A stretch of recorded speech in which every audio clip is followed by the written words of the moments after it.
All right, Nick heading down that far side over there, and he's going to do a great job on it. 0-0. Getting ready to go up gate number 4 over there. Rob McKenney.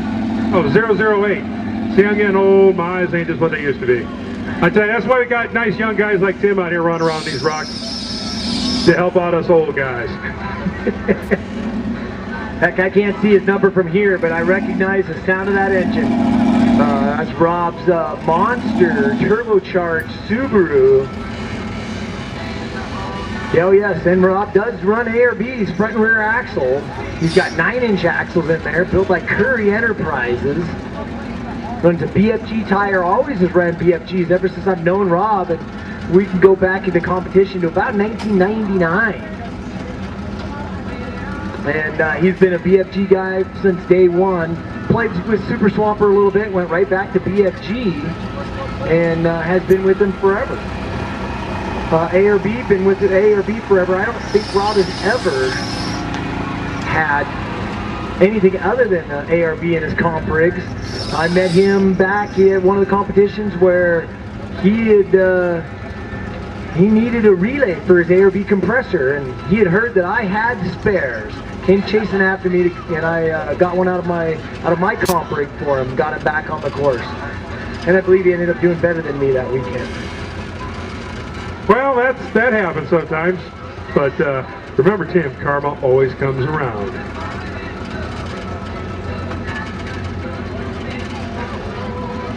Rob ended up having to give me a ride, and he had to put up with me for 13 hours all the way down from Washington to this beautiful off-road park out here at the Miller Motorsports Complex. So here comes Rob, and he's going to take that high line that we did see a couple cars earlier come down through that bonus line. Now watch that rear axle. I don't know if he went high enough up. That rear axle's starting to slide down. So can he clear that bonus gate? He does look like he's kind of got the line. That rear right-hand tire is starting to come up. And he's easing ever so slowly down through that. Rob with a, boy, I believe he's got a 6.0 gear in those 9-inch axles, 6.0 gear ratio. To put that into perspective, most cars out there have a gear ratio somewhere of around 3.50. So his axle gears are almost double what your average car out on the road is running. Oh, my diesel truck doesn't even have that kind of gearing in it. I mean, even 3.5 barely. So, yeah, definitely the gears are definitely a good advantage to him. With the smaller engine where he can turn higher RPMs, where he needs to get the engine RPM up there, lower gears, I believe, are definitely an advantage inside the axle for him, because he's running, when he needs the RPMs, he's running at the high end. And those little 4-poppers, they can burn a lot more RPM than the big V8s can. And of course, run those ARB air lockers in there. And you can select the locker.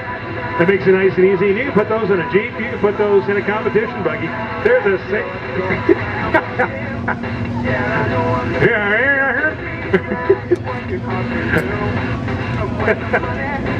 And there's other kinds of lockers out there, and we've all used a few of them.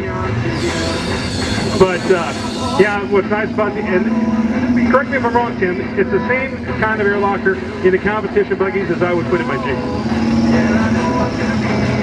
Somewhat, yes. I do believe Rob runs his air lockers completely stock, just as they come out of the box. Now, not all competitors do, because there's a few manufacturers out there that build upgraded parts for the air lockers. Spider Tracks Off-Road, one of the sponsors here at V-Rock, they build some incredible 4340 chromoly locking collars inside, and that's especially for those huge, nasty, bouncing hops that can tend to shred gears. Wild West Off-Road, wildwestoffroad.com, they build some 40 spline. They take ARBs completely apart and EDM them out to put larger spline shafts in them.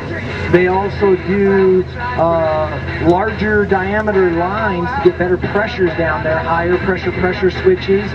Let's see, Insanity